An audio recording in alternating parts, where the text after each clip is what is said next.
Well, to look ahead to the rest of the week and to help dissect that Queen's speech, I'm joined now by Patrick Diamond, who was Downing Street's head of policy planning under Tony Blair and Gordon Brown. He's now a lecturer in public policy at Queen Mary University of London. Also here, Bronwen Maddox, director of the Institute for Government, and Alex Dawson, a former research director for the Conservatives at Number 10. Now practice lead at UK politics and policy at Global Council. Well, welcome to you all. First of all, we now have the contents of the speech. Give us your verdict on what do you make of it? What does it tell us about where Britain's heading? Well, I think not surprisingly, as we discussed, it's a very political speech focused on the next election. I think the clever thing that the government's done here is by putting forward a Queen's speech, it can say that its manifesto is not just a collection of words, it's a set of legislation which is ready to go were they to win the next election. So it will help Boris Johnson's argument if he gets a deal on Brexit, because he can say Brexit will happen and you'll get this domestic agenda and it's ready to go. We've got political momentum. So it's a very electoral, very politically focused exercise. Bronwen, what do you make of it? I thought it was a very Boris Johnson flavoured speech, if you like. A lot on law and order.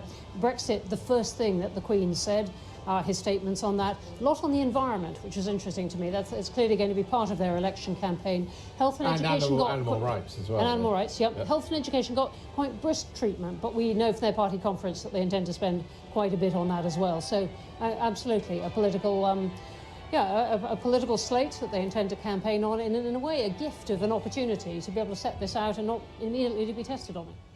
I think for the Conservatives this is an argument about giving them a majority in the next election. And what they'll do is they'll use any evidence of Parliament blocking this. They think will be quite populist, quite appealing set of policies and legislative proposals as an argument to say, well, yeah, exactly, that's why we need to get rid of a hung Parliament, deliver a majority. The Conservatives are the only party that can do that. And that way they can, to coin a phrase, get Brexit done and get on with the one nation policies that Boris Johnson wants to pursue. And how do you think the opposition should respond to this? Because it sounds like you almost see a series of traps for them being laid down. I think it's very difficult for the opposition. They need to work out what their position is going to be on Brexit, how they're going to either tackle kind of this withdrawal agreement if one comes through, whether they're going to actually push for a referendum, and then they've got to work out really how to get the argument onto the Conservatives' weak areas, which are arguably about austerity and a lack of care and attention towards public services. We've got a meeting, we understand, of the Shadow Cabinet about this Brexit legislation. What are they having to weigh up there? Well, I think the big question in their minds will be that they want to fight the next election on what Labour calls the domestic agenda. And I think the challenge that Boris Johnson has put down today is to say, look, I'm not just a Prime Minister who's about Brexit, I'm also about law and order, I'm about the public services, I'm about the environment, I'm about a host of other issues. So for Labour, I think, as Alex says, they have to resolve more clearly what their Brexit position is, particularly if Boris Johnson does succeed in getting a deal. But they also need to have a domestic policy agenda that's as compelling as the one that Boris Johnson has put forward. And I think Labour's message at the last election, which was we're against austerity, will not be enough to do that, quite frankly. Now, Bronwen, we've got, as you say, Brexit at the top of the agenda, 7 bills listed. For us to be able to leave the European Union on time, as Boris Johnson says, at the end of this month, how much of this stuff has got to be passed? Well, we have to get the withdrawal agreement bill through. Otherwise, even if Boris Johnson has a deal with the EU, and that's agreed by MPs, unless that bill is passed, we could still leave without a deal. And what does that require? That requires, and it's a complex and contentious bit of legislation, and similar ones have had, there are 88 divisions or more of votes on different parts of it. But it would mean getting through a complex bit explaining the divorce arrangements, including many of these things that everyone has been arguing about the relations in Northern Ireland and so on. That would have to be agreed and voted on by MPs. So contentious in a very short amount of time. Get through? I think there is a chance it can get through. I think the problem Boris Johnson's going to have is that you're unlikely to have the legal text of the treaty and then the bill to present to Parliament in order to secure a vote in favour of a deal on Saturday. And that means I think it's going to be hard for Parliament to pass a deal in principle on Saturday, and therefore they'll push Boris Johnson into requesting an extension, which adds a whole other layer of complexity to a politician who said he's going to Brexit by the 31st of October, do or die. Well, we don't have demonstrators today, but we do have the vans clearing up after the horses. So that's the noise, if you're wondering. I mean, with the best will in the world, even if there is a bill brought back, it's going to be incredibly hard to get this through without an extension, isn't it?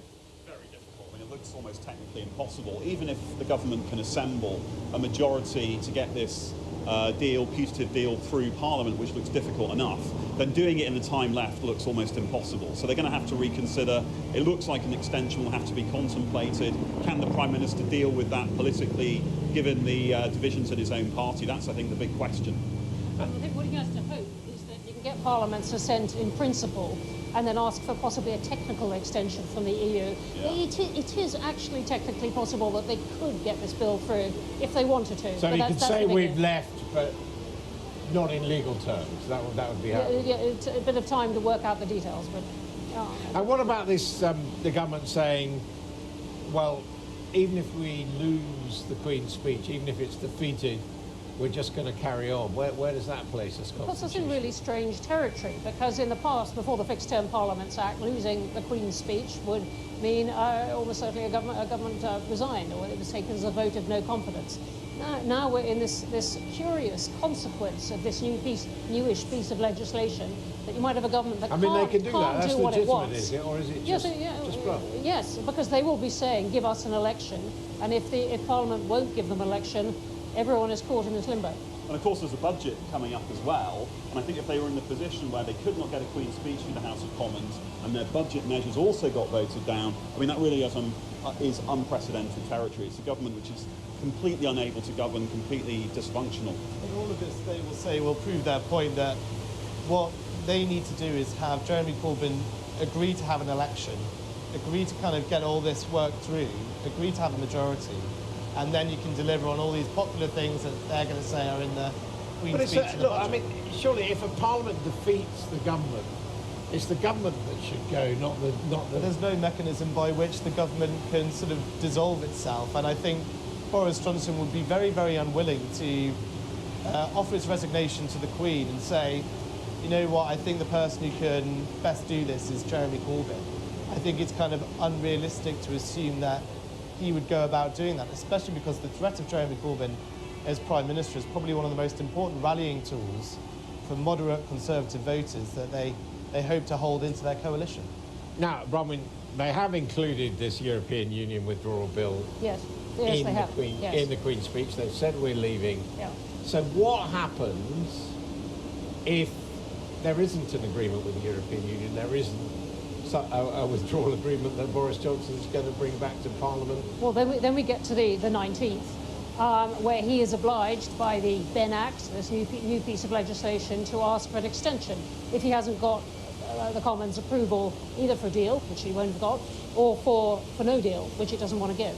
So the question is, is he forced to ask for an extension? The Commons believes yes, so do many lawyers, but there have been rumblings from Number 10 of whether or not he is actually bound by that. But then, in theory, he goes and asks for an extension.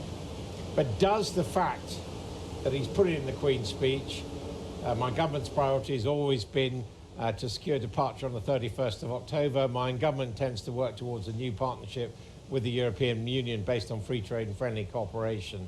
And that is being identified as the European Union withdrawal agreement. Does that mean that he's definitely going to bring a deal back to Parliament?